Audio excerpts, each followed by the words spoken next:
महापुराण कोटि रुद्र संहिता। श्री शिवाय नमस्तुभ्यं। शिव, विष्णु, रुद्र और ब्रह्मा के स्वरूप का विवेचन।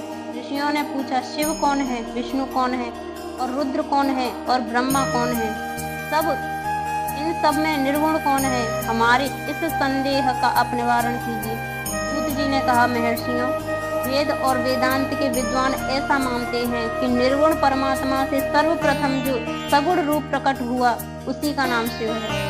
शिव से पुरुष सहित प्रकृति उत्पन्न हुई। उन दोनों में मूल स्थान में स्थित जल के भीतर तप किया। वह संसार पंचक्रोशी काशी के नाम से विख्यात है, जो भगवान शिव को अत्यंत प्रिय है। यह जल संपूर्ण विश्व में व्याप्त था। उस जल का आश्रय ले योग माया से युक्त श्री हरि वहां सोए।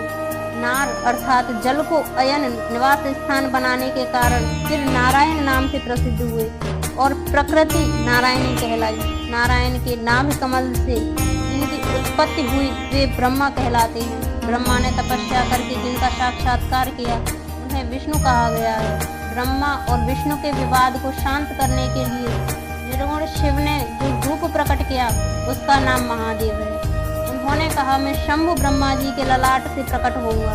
इस कथन के अनुसार समस्त लोकों पर अनुग्रह करने वाले के लिए जो ब्रह्मा जी के ललाट से प्रकट हुआ उनका नाम रुद्र हुआ। इस प्रकार रूप रहित परमात्मा सबके चिंतन का विषय बनने के लिए साकार रूप में प्रकट हुए। वे ही साक्षात भक्त वत्सल शिव है। तीनों गुणों से भिन्न रूप शिव में तथा गुणों के धाम रुद्र में उसी तरह वास्तविकता भेद नहीं है जैसे स्वर्ण और उसके आभूषण में नहीं है। दोनों के रूप और कर्म समान है। दोनों समान रूप से भक्तों को उत्तम गति प्रदान करने वाले हैं। दोनों समान रूप से सबके सेवनीय हैं तथा नाना प्रकार की लीला विहार करने वाले हैं। भयंकर पराक्रमी रुद्र सर्वथा शिव रूप ही है। वे भक्तों के कार्य की सिद्धि के निमित्त विष्णु और ब्रह्मा की सहायता करने के लिए प्रकट हुए हैं। अन्य जो देवता जिस क्रम से प्रकट हुए हैं उसी क्रम से लय को प्राप्त होते हैं, परंतु रुद्रदेव उस तरह लीन नहीं होते।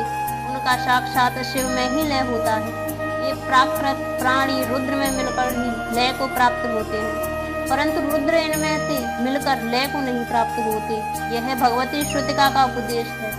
सब लोग भद्र रुद्र का भजन करते हैं, किंतु रुद्र किसी का भजन नहीं करते। वे भक्त वत्सल होने के कारण कभी कभी अपने आप भक्तजनों का चिंतन कर लेते हैं। जो दूसरे देवता का भजन करते हैं वे उसी में लीन होते हैं, इसीलिए वे दीर्घ काल के बाद रुद्र में लीन होने का अवसर पाते हैं। जो कोई रुद्र के भक्त हैं वे तत्काल शिव हो जाते हैं। अतः उनके लिए दूसरे की अपेक्षा कहीं रहती है। यह सनातन श्रुति का संदेश है। अज्ञान अनेक प्रकार का होता है, परंतु विज्ञान का एक ही स्वरूप है, वह अनेक प्रकार का नहीं होता। उसको समझने का प्रकार मैं बताऊंगा, तुम लोग आदरपूर्वक सुनो। ब्रह्मा से लेकर तृण पर्यंत जो कुछ भी यहाँ देखा जाता है वह सब शिव रूप है। उसमें नाना तत्व की कल्पना मिथ्या है। सृष्टि के पूर्व भी शिव की सत्ता बताई गई है। सृष्टि के मध्य में भी शिव विराजमान रही, सृष्टि के अंत में भी शिव रहते हैं, और जब सब कुछ शून्यता परिणत हो जाता है उस समय भी शिव की सत्ता रहती है। अतः मुनीश्वरों, शिव ही चतुर्गुण कहा गया है। वे ही शिव शक्तिमान होने के कारण सगुण जानने योग्य हैं। इस प्रकार वे सगुण निर्गुण के भेद से दो प्रकार के हैं। जिन शिव ने ही भगवान विष्णु को संपूर्ण सनातन वेद अनेक वर्ण अनेक मात्रा और अपना ध्यान एवं पूजन दिए हैं, वे ही संपूर्ण विद्याओं के ईश्वर हैं। ऐसी सनातन श्रुति है। अतएव शंभु को वेदों का प्राकट्यकर्ता तथा वेद पति कहा गया है। वे ही सब पर अनुग्रह करने वाले साक्षात शंकर हैं। कर्ता भर्ता हर्ता साक्षी तथा निर्गुण भी वे ही हैं। दूसरों के लिए काल का मान है, परंतु काल स्वरूप रुद्र के लिए काल की कोई गणना नहीं है, क्योंकि वे साक्षात स्वयं महाकाल हैं और महाकाल ही उनके आश्रित हैं। ब्राह्मण रुद्र और काली को एक से ही बताते हैं।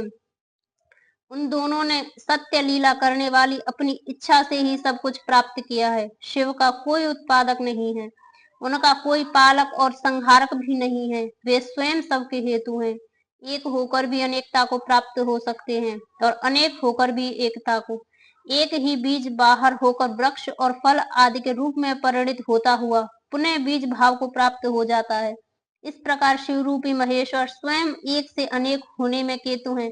यह उत्तम शिव ज्ञान तत्व बताया गया है। ज्ञानवान पुरुष ही इसको जानता है, दूसरा नहीं। मुनि बोले, सूत जी, आप लक्षण सहित ज्ञान का वर्णन कीजिए, जिसको जानकर मनुष्य शिव भक्त भाव को प्राप्त हो जाता है। सारा जगत शिव कैसे है अथवा शिव ही संपूर्ण जगत कैसे है? ऋषियों का यह प्रश्न सुनकर पौराणिक शिरोमणि सूत जी ने भगवान शिव के चरणाविंदों का चिंतन करके उनसे कहा,